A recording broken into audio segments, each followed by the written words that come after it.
You hear this one a lot. Science has proven evolution, therefore evolution is true. Since evolution is true and Christians don't believe it, then Christians don't believe science and they aren't rational people. Really, let's put that claim to the test. First off, evolution in the sense that things change is evident. No rational person disputes that. Therefore, rational Christians believe it.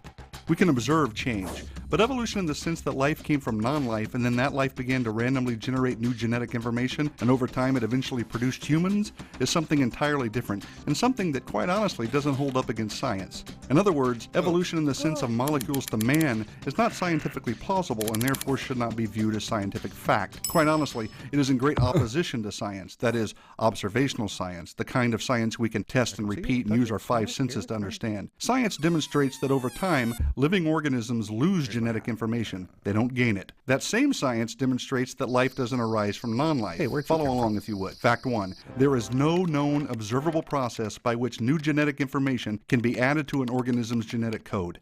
None. That pretty much refutes evolution right away because there's no way to go from a fish to an amphibian without adding new information, right? If living organisms cannot produce new genetic information, how can anything gradually change into something of higher intelligence or form or complexity?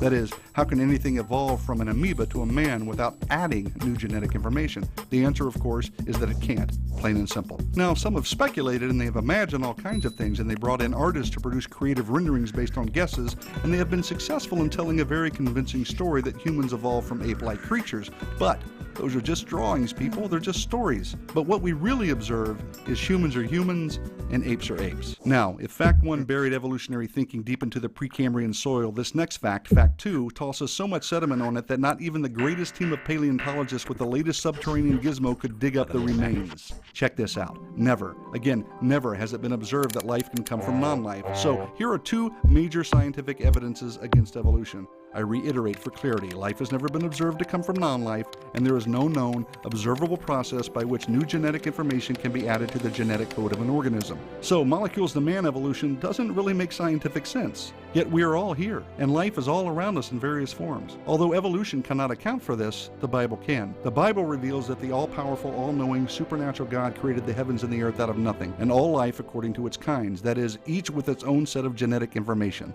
So, again, what the Bible reveals makes sense of what we see and understand. Evolution does not. Enough said.